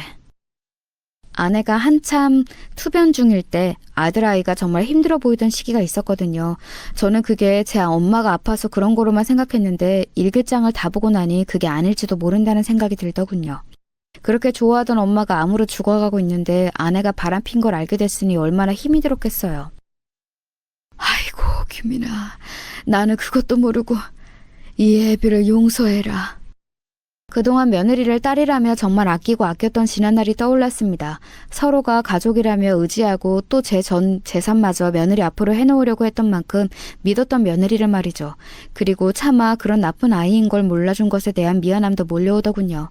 거기서 그만 읽고 싶었지만 이렇게 된 이상 끝까지 알아야겠다는 생각이 들더군요. 이미 며느리는 자기가 저지른 일에 대한 죗값을 받았지만 그 복수해달라는 쪽지도 그렇고 옆집 총각 집에 있었던 제 아들과 저의 보험 서류도 그렇고 찜찜한 게 한둘이 아니었으니까요. 그리고 일기장을 읽을수록 정말 충격과 공포에 빠져야만 했습니다. 오늘 그 사람이 그런 말을 했다. 시어머니도 죽고 남편도 죽고 시아버지도 죽고 나면 그 집 재산과 보험금은 모두 너한테 상속되는 거냐는 말을 말이다. 그리고 모두 남지 않으면 의심할 사람도 없는 것 아니냐는 말을 들었다. 온몸에 소름이 오서서 돋더군요. 저는 재산이 많았습니다. 원래 대대로 물려받은 돈이 많기도 했지만 제가 꽤 오랜 시간 운영해온 회사가 있었거든요. 물론 아내가 아프면서 전문 경영인에게 물려주긴 했지만 말입니다. 물론 며느리도 그런 저희 집 배경을 아니까 그런 심부름센터까지 고용해가며 저희 집을 타깃으로 삼고 접근했던 거겠지만요. 원래 며느리는 사고사나 다른 방법들로 아들을 어떻게 하려는 계획을 세웠던 것 같습니다. 그러다가 세월이 지나서 아들과 정도 붙고 어차피 결혼해서 오래 살게 되면 그 재산이 자기 앞으로 떨어지는 거나 마찬가지니 점점 그렇겠다는 마음이 옅어졌던 것 같아요. 무엇보다 아들아이가 정말 좋은 사람이었거든요. 그러던 차에 옆집 총각이 다시 바람을 넣은 모양이었습니다. 아내가 병으로 시한부 판정을 받았다는 소식을 듣고서는 더더욱 그랬던 모양이에요. 그 사람 말이 맞는 것 같다는 생각이 든다. 남편을 사랑하지 않는데 돈을 위해 평생을 묶이듯 살아야 한다는 것이 힘들 것 같다. 그 사람 말이 다 맞다. 처음부터 다 가진 사람들은 결국은 우리 같은 사람들을 이해하지 못한다. 어딘가 점점 흔히들 이야기하는 가스라이팅을 당하는 느낌이더군요. 세뇌당하고 있는 사람처럼 말입니다. 그렇게 두 사람의 관계는 점점 깊어진 듯 보였어요. 물론 한쪽에서 한쪽을 조종하는 관계인 것 같았지만 말입니다. 아내가 죽고 두 사람은 남편을 어떻게 하기로 마음을 먹은 것 같았습니다. 그런데 곧이어 남편인 제 아들이 병에 걸렸다는 걸 알게 되었던 것 같아요. 고칠 수 없는 병이라는 걸 알게 되고 오히려 다행이라고 써놨더군요. 그 부분을 읽는데 손이 덜덜 떨리고 피가 거꾸로 솟는 것 같았습니다. 남편이 가고 나면 정말 남는 건 시아버지밖에 없다. 운이 좋으면 그분도 자기가 알아서 세상을 뜰지도 모를 일이라고 그이에게 이야기했지만 그이는 그러면 그 재산이 다 어디로 갈지 모르는 거 아니냐며 그런 사람들은 유언장이 따로 있다고 했다. 내가 입안의 혀처럼 딸처럼 굴면 너한테 다 물려주지 않겠냐고. 그 말이 맞는 것 같다. 정말 무섭고 소름이 끼치더군요. 물론 실제로 며느리 손에 잘못된 사람은 아무도 없었지만 그렇게 할 계획을 이 정도로 구체적으로 생각하고 있었다는 게 말입니다. 그렇게 며느리는 저에게 딸처럼 굴었던 겁니다. 일기장을 덮었어요. 그리고 오열했습니다. 정말 얼마나 울었는지 몰라요. 경찰에 전화해서 추가 증거를 제출하겠다 했더니 이렇게 말하더군요. 확실한 증거 맞죠? 지금 자살로 마무리될 것 같은데 이거 뒤집으려면 확실한 증거여야 해요. 애먼 사람 잡는 거면 큰일 납니다. 사건을 빨리 끝내고 싶어하는 게 느껴졌어요. 남편 죽고 혼자 사는 여자이니 그렇게 결론 내는 게 어쩌면 편하고 쉬울 수는 있겠죠. 그래서 냉정하게 생각해봤습니다. 확실한 증거는 되지 못할 것 같았어요. 어차피 일기장에 적힌 내용들일 뿐이니까 말입니다. 막말로 그놈이 며느리에게 혼자 망성한 거라고 우기면 어쩔 도리도 없었어요. 죽은 사람은 말이 없었으니까 말입니다. 그래서 일단은 전화를 끊고 어떻게 할지 고민했어요. 잘 생각해야 했습니다. 며느리 복수에 대한 마음은 일기를 읽으면서 배신감으로 사라졌다 하더라도 어쨌든 제 목숨을 노렸던 사람인데 이대로 둬서는 안 되겠다고 생각했어요. 그래서 미끼를 던져 사건의 진실을 알아내겠다고 생각했습니다. 이제 나는 가족도 없고 살아서 뭐하나 싶네. 옆집 총각이 지나갈 때 일부러 그렇게 말했어요. 정말 저를 범죄의 대상으로 노리고 있었다며 그 미끼를 덥석 물 거라고 그렇게 생각했거든요. 저랑 바둑이나 두실래요? 아니나 다를까 그는 그 미끼를 덥석 물었습니다. 물론 처음부터 바로 속내를 이야기하지는 않았습니다. 점점 친해지면서 말을 놓게 되고 그러다가 언젠가 속내를 털어놓게 되는 날이 올 거라고 생각했거든요. 옆집 총각은 예상대로 입안의 혀처럼 저에게 잘했습니다. 만약에 제가 이 모든 사실을 모르고 며느리마저 잃은 채 외롭게 있었다면 단번에 넘어갈 만큼 말이죠. 오늘은 술 한잔 하고 갈까? 아이고 좋죠. 뭐 드실래요? 미끼를 덥석 물었다고 생각했습니다. 제가 술이 정말 세거든요. 그래서 취하게 만들어 속마음을 털어놓게 할 계획이었어요. 그리고 그 계획은 제 생각대로 이루어졌습니다. 하도 들이대니까 만나준 거긴 한데 저도 나중에는 진심이었어요. 정연이가?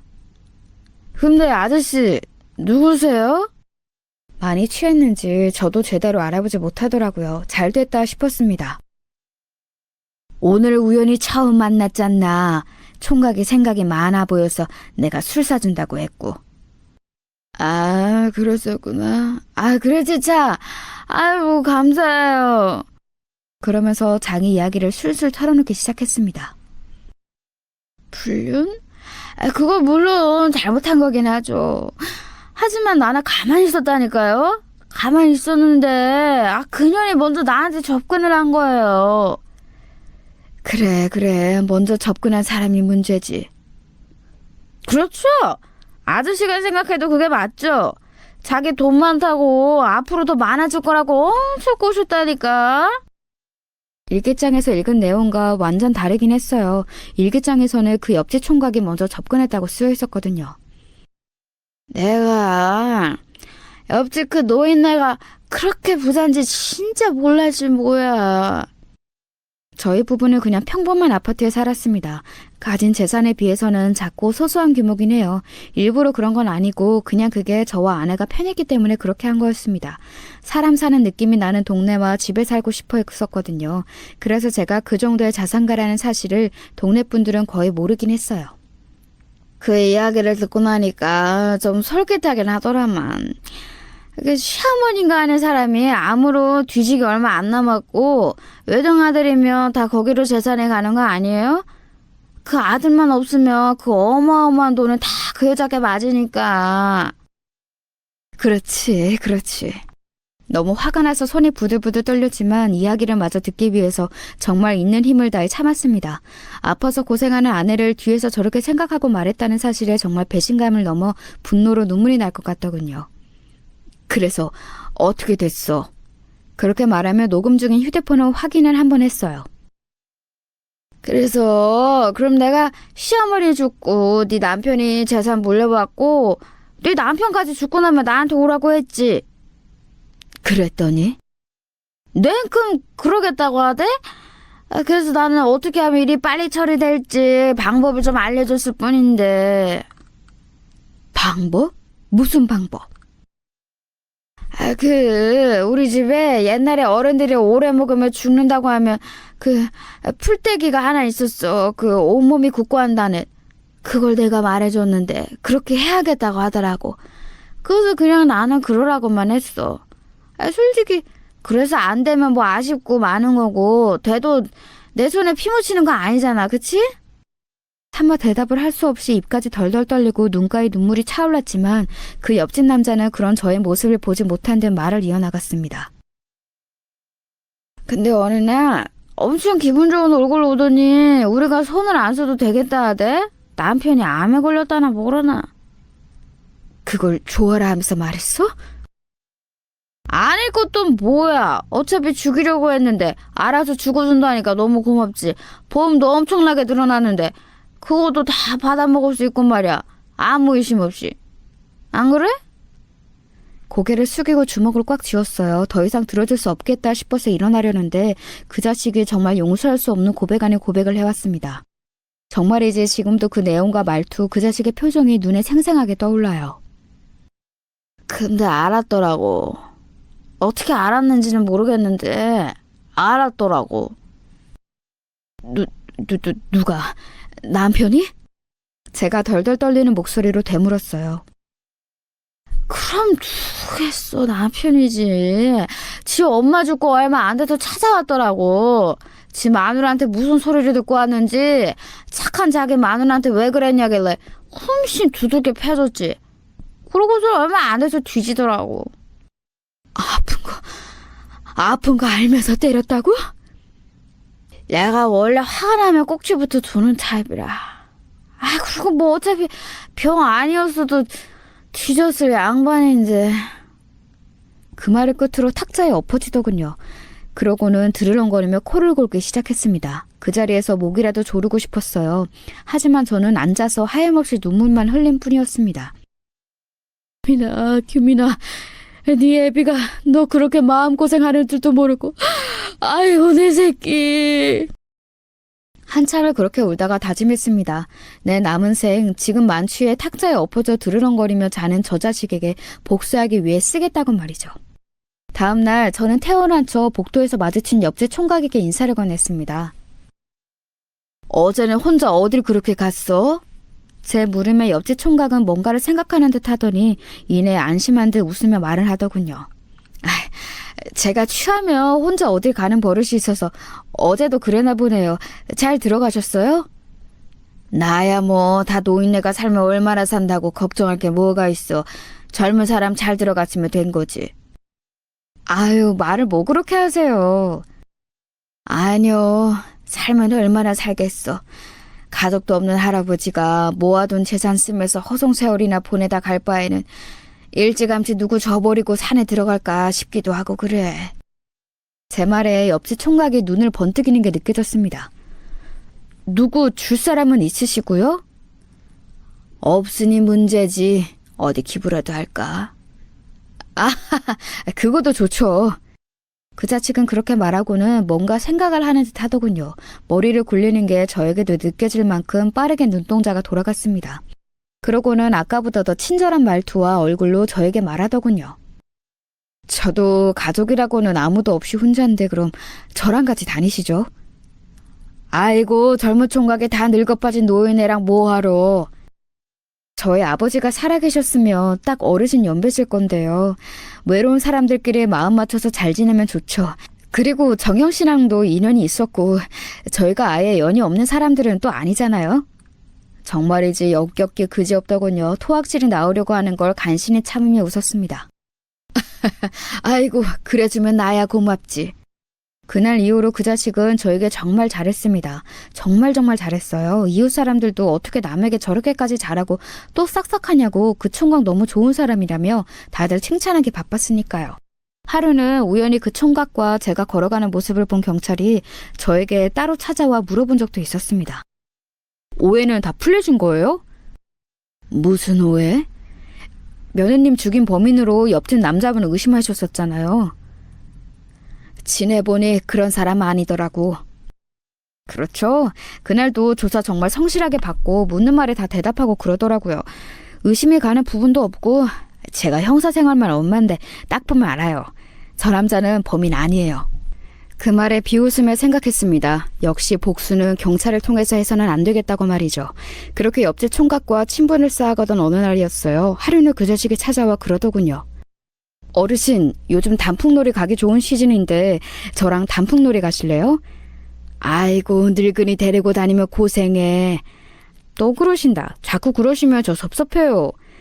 능청을 부리며 그렇게 말하더군요. 속으로 또 한참 울분을 참았습니다. 그러고는 제가 가고 싶은 산을 찾아보겠다고 말했어요. 그러고는 집으로 돌아와 계획을 짰습니다. 드디어 복수를 할 수 있는 날이 다가온 겁니다. 일부러 산세가 험하다는 산을 골랐어요. 그러고는 먼저 내려왔습니다. 산의 지형이나 그런 것들을 미리 익히기 위해서 말이죠. 같이 내려오시지 왜 먼저 오셨어요? 그러고는 하루 뒤에 내려온 옆집 총각과 산 앞에서 만났어요. 이번에 여행 끝나면 제가 아버님이라고 불러도 될까요? 다음날 산에 오르기로 하고 하루 묵을 숙박 집에서 소주를 한잔하고 있는데 그렇게 말하더군요. 정말 뻔뻔하기 그지없었습니다. 그래, 자네 같은 아들 생기면 나야 좋지. 억지로 웃어 보이며 대답했어요. 와, 정말 아들 삼아주시는 거죠? 안 될 게 뭐가 있어. 하늘 아래 나 혼잔데. 그 자식은 제 말을 들은 뒤 기분이 좋았는지 술을 많이 마시더군요. 술을 마시면 지난번처럼 혹시 속에 있는 비밀 같은 것들을 더 이야기할까 싶어 가만히 뒀습니다. 사실 막상 일을 저지르려고 하니 마음이 약해지는 기분이 들었거든요. 그래서 더 술을 권했어요. 저놈의 그 전과 같은 인간 쓰레기 같은 말을 들으면 마음을 좀 다잡을 수 있지 않을까 싶어서요. 아니나 다를까 또 지 입으로 술술 털어놓기 시작하더군요.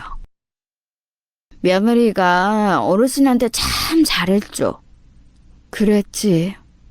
그거 제가 다 시킨 건데. 자네가?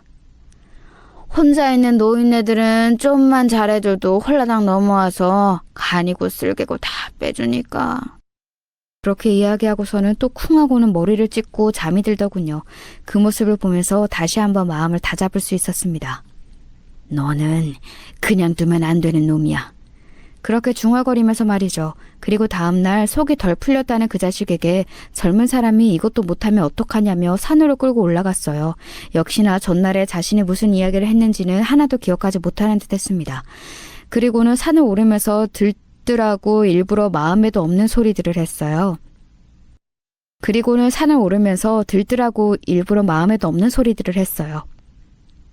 자네 내려가면 내 진짜 아들 할래? 제 그 말에 눈을 번쩍이더군요. 진짜 아들이요? 응, 호적에 올리는 진짜 아들. 그 순간 그 자식은 신받다는 얼굴로 저를 바라보더니 이내 마음을 다잡고는 말했습니다. 어르신이 좋으시다면 저야 좋죠. 어르신 같은 좋은 아버지도 생기고. 입가에 실룩이는 미소를 감출 수 없어 보이더군요. 얼마나 신나겠어요. 제 재산이 얼마인지 대충 아는데 내가 죽으면 그게 자기 것이라는 생각을 하면서 말입니다. 나도 자네 같은 사람이 내 아들 해준다면 너무 고맙지. 하고 마음에도 없는 말을 하며 앞장섰어요. 그리고 미리 봐둔 산세가 험한 쪽으로 방향을 틀었습니다. 어르신, 아니 아버지 같이 가요. 그놈은 제가 말한 아들을 시켜준다는 거에 꽂혀서 다른 건 눈에 들어오지도 않은 듯했어요. 바삐 저를 따라왔습니다. 그렇게 한참을 가다가 사람이 없다는 걸 깨닫고는 말하더군요. 저희밖에 없나 본데요? 산세가 험한 거 보니 내가 길을 잘못 들었나 보네. 아이고, 늙은이는 이래서 일찍 죽어야 해. 무슨 말씀을 그렇게 하세요. 이제 아들도 생기셨는데 아들이랑 재밌게 오래오래 사셔야죠. 말이라도 고맙구만. 제 말에 완전 껌뻑 넘어간 그놈은 저에게 잘 보이고 싶은 마음에서인지 자기가 길을 찾겠다며 앞장서서 걸어가더군요. 하지만 길은 쉽게 찾아지지 않았습니다. 당연하죠. 제가 일부러 그런 곳을 들어왔으니까 말입니다. 살이 진짜 험악하네요. 날 어두워지기 전에 얼른 길 찾아야 할 텐데. 그러게나 말이요. 추워질 텐데 큰일이네. 하며 하늘을 봤어요. 살짝 어둑해질 것 같더라고요. 그리고 마침내 제가 봐뒀던 자리로 향하더군요. 자기 발로 말이죠. 정연이 보고 싶지는 않나?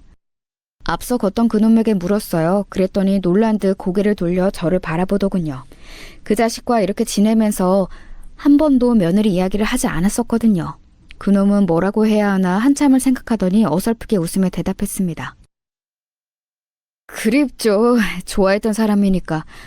근데 그러면 뭐예요. 어차피 각오 없는 사람, 그 사람도 제가 있길 바랄 거예요. 그래, 그 아이라면 그러겠지. 착한 아이니까. 일부러 그렇게 이야기했습니다. 그러고는 표정을 살폈어요. 슬쩍 비웃는 게 보이더군요. 자기는 본 모습을 다 알고 있다는 듯 말입니다. 아는 건 본인뿐만이 아닌데요. 그쵸. 좋은 사람이죠. 늦기 전에 빨리 가시죠. 그러고는 돌아서는 그놈의 등을 힘주어 밀었습니다. 으아! 순간이었어요. 그 자식은 제가 받은 자리에서 그대로 떨어졌습니다. 그러다 한쪽 손을 겨우 나뭇가지를 잡아 버텼어요. 그리고는 저를 향해 말했습니다. 제가 민 줄도 모르고 말이죠. 저 좀 잡아주세요. 너무 놀라서 제가 밀었다는 생각조차 하지 못하는 것 같더라고요. 저는 그런 놈에게 손을 내밀다가 바로 앞에서 거두었어요. 그랬더니 눈을 동그랗게 뜨고 무슨 짓을 하냐는 듯 저를 바라보더군요. 아니, 아버지! 아버지는 무슨, 소름 끼치니까 그렇게 부르지 마! 그동안과는 완전히 다른 얼굴과 말투로 그렇게 말하자 정말 놀랐다는 듯 눈은 저를 바라봤습니다. 나뭇가지를 잡은 손이 떨리는 게 보였어요. 나를 죽이려고 하고 내 아들을 죽이려고 하고 그랬던 인간이 돈 때문에 내 옆에 딱 붙어서 호시탐탐 내 재산만 노리는 거 내가 몰랐을 줄 알았나? 누굴 바보로 알아? 그놈은 그제야 깨달은 듯 덜덜 떨리는 목소리로 말했습니다. 설마 지금 일부러 미신 거예요? 그래, 내가 밀었네. 살면서 그 죄는 내가 다르게 다 갚고 죽을 거야. 그러니까 자네는 오늘 여기서 죽어. 자네 같은 사람이 더 살아봐야 세상에 이로울 게 하나도 없으니. 하고 돌아서려는데 그놈이 다급하게 저를 불렀습니다. 아니에요. 다 오해예요. 다 설명할 수 있습니다. 아버지, 아니, 어르신! 하지만 들어줄 마음 없이 돌아섰어요. 그러다 문득 궁금하더군요. 그럼 솔직하게 말하면 생각해보지. 다 물어보세요. 다! 정연이, 자네가 죽였나? 제 그 질문에 굳더군요. 예상하지 못하던 질문이라는 듯 말입니다. 대답하지 못하길래 제가 말을 덧붙였어요. 나는 진짜 궁금할 뿐이야. 내 아들 죽이려고 하고 나까지 어떻게 해보려고 했던 애를 자네가 죽였다고 내가 뭘 탓하겠나. 그냥 궁금해서 물어보는 거야. 그 말에 또다시 머리를 굴리는 게 보이더군요. 그러더니 크게 말했습니다. 네, 제가 죽였어요. 제가요. 수면제 먹이고 차에 연탄가스 피운 게 접니다. 그러니까 어르신 저를 살려주세요. 아드님 복수 제가 해드린 거잖아요.